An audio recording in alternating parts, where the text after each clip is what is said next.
Sir, ಇವತ್ತು ಕಾಂಗ್ರೆಸ್ ಕೂಡ CJP ಆದ ಬಳಿಕ ದೊಡ್ಡ ಪ್ರತಿಭಟನೆ, ಅದು ಪ್ರಧಾನಮಂತ್ರಿಗಳ ಮನೆ ಮುಂದೆ. ಪ್ರಧಾನಮಂತ್ರಿಗಳಿಗೆ ಬಹಳ ಬೇಗ ಕೇಳಿಸ್ಲಿ ಅಂತ ಅವ್ರ ಮನೆ ಮುಂದೆನೆ ಹೋಗಿದ್ರ ಅಂತ. ಈಗ ಕಾಂಗ್ರೆಸ್ ಕೂಡ ಪ್ರಧಾನಮಂತ್ರಿಗಳ ಮುಂದೆ ಪ್ರತಿಭಟನೆ ಮಾಡೋ ವಿಚಾರ ಅಲ್ಲ.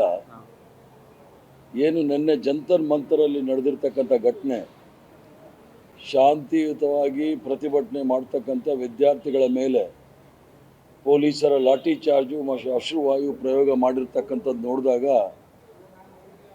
ಆ ದೌರ್ಜನ್ಯವನ್ನು ಎಲ್ಲ ದೇಶದ ನಾಗರಿಕ ಪ್ರಜೆಗಳು ಸಹ ಅದನ್ನು ಖಂಡಿಸ್ತಕ್ಕಂಥದ್ದು, ಅದು ಖಂಡನೀಯ. ಅದರ ಜೊತೆಗೆ ಇವತ್ತೇನು ಆ ವಿದ್ಯಾರ್ಥಿಗಳ ಮೇಲೆ ನಡೆದಂಥ ಅಶ್ರುವಾಯು ಮತ್ತು ಲಾಠಿ ಚಾರ್ಜ್ನ ವಿರುದ್ಧವಾಗಿ ನಮ್ಮೆಲ್ಲರ ಅಚ್ಚುಮೆಚ್ಚಿನ ನಾಯಕರು ಮತ್ತು ಲೋಕಸಭಾ ವಿರೋಧ ಪಕ್ಷದ ನಾಯಕರಾದ ರಾಹುಲ್ ಗಾಂಧಿಯವರು ಮತ್ತು ನಮ್ಮ ನಾಯಕಿಯಾಗಿರ್ತಕ್ಕಂಥ ಪ್ರಿಯಾಂಕಾ ಗಾಂಧಿಯವರು ಪ್ರಧಾನಮಂತ್ರಿಗಳ ಮನೆ ಮುಂದೆ ಪ್ರತಿಭಟನೆ ಮಾಡೋ ಸಂದರ್ಭದಲ್ಲಿ ಅವರನ್ನು ಪೊಲೀಸರವರು ದಸ್ತಗಿರಿ ಮಾಡಿ ದೆಹಲಿಯಲ್ಲಿ ಹಲವಾರು ಸ್ಟೇಷನ್ಗಳ ಮುಂದೆ ತಿರುಗಿಸ್ತಾ ಇದ್ದಾರೆ. ಇದು ಕೇವಲ ರಾಹುಲ್ ಗಾಂಧಿಯವರ ಮೇಲೆ, ಪ್ರಿಯಾಂಕಾ ಗಾಂಧಿಯವರ ಮೇಲೆ ಆಗಿರ್ತಕ್ಕಂಥ ದಾಳಿ ಅಲ್ಲ. ರಾಹುಲ್ ಗಾಂಧಿಯವರು ಈ ದೇಶದ ಧ್ವನಿ, ವಿರೋಧ ಪಕ್ಷದ ನಾಯಕರಾಗಿ ದೇಶದ ಧ್ವನಿಯನ್ನು ಮತ್ತು ಸರ್ಕಾರದ ಧೋರಣೆಯನ್ನು ಖಂಡಿಸ್ತಕ್ಕಂಥ ಕೆಲಸವನ್ನು ಮಾಡುವಾಗ ಅವರಿಗೆ ಎಲ್ಲ ರೀತಿಯ ಹಕ್ಕಿದೆ. ಅವ್ರನ್ನ ಮಾತಾಡಲಿಕ್ಕೆ, ಪ್ರತಿಭಟನೆ ಮಾಡಲಿಕ್ಕೆ ಬಿಡಬೇಕಾಗಿತ್ತು. ಮೋದಿಯವರ ಸರ್ಕಾರ ಭಯ ಬಿದ್ದು ಪೊಲೀಸ್ ಅವ್ರನ್ನ ಮುಂದೆ ಬಿಟ್ಟು ರಾಹುಲ್ ಗಾಂಧಿಯವರ ಧ್ವನಿಯನ್ನು ಹತ್ತಿಕ್ಕಲಿಕ್ಕೆ ಪ್ರಯತ್ನ ಮಾಡ್ತಾರೆ. ನಾವೆಲ್ಲರೂ ಸಹ ಅದನ್ನು ಖಂಡಿಸ್ತೀವಿ. ಅದರ ಜೊತೆಗೆ ಮೋದಿಯವರ ಸರ್ಕಾರ ವಿರೋಧ ಪಕ್ಷದ ನಾಯಕರಾದ ರಾಹುಲ್ ಗಾಂಧಿಯವರನ್ನ ಧ್ವನಿ ಅಡಗಿಸಿ ಪ್ರಜಾಪ್ರಭುತ್ವದ ಧ್ವನಿ ಅಡಗಿಸ್ಲಿಕ್ಕೆ ಪ್ರಯತ್ನ ಮಾಡ್ತಾರೆ. ಇದು ಯಾವಾಗಲೂ ಸಹ ನಮ್ಮ ಮೇಲೆ ಮಾಡ್ತಕ್ಕಂಥ ಅಪಾದನೆ, ತುರ್ತು ಪರಿಸ್ಥಿತಿ ಅಂತ ಹೇಳ್ತಾ ಇರ್ತಾರೆ.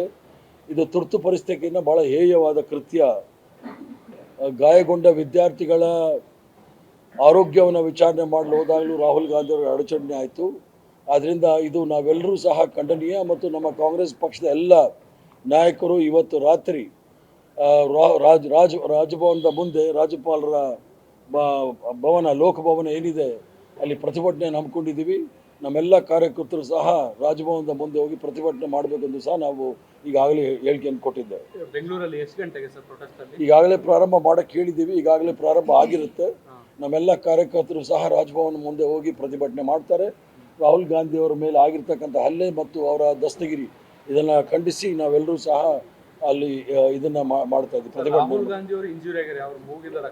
ರಾಹುಲ್ ಗಾಂಧಿಯವ್ರಿಗೆ ಗಾಯ ಆಗಿದೆ, ವೇಣುಗೋಪಾಲ್ ಅವ್ರಿಗೆ ಗಾಯ ಆಗಿದೆ. ಪೊಲೀಸರ ಈ ದೌರ್ಜನ್ಯ ಖಂಡನೀಯ. ಆದ್ದರಿಂದ ನಾವು ಯಾರೂ ಸಹ ಹೇಳಲಿಕ್ಕಾಗೋದಿಲ್ಲ. ಈ ರೀತಿಯ ಒಂದು ಘಟನೆ ಪ್ರಜಾಪ್ರಭುತ್ವದಲ್ಲಿ ನಡೆದಿರ್ತಕ್ಕಂಥದ್ದು ಮೊಟ್ಟ ಮೊದಲನೇ ಬಾರಿಗೆ ವಿರೋಧ ಪಕ್ಷದ ನಾಯಕರ ಮೇಲೆ ಹಲ್ಲೆ.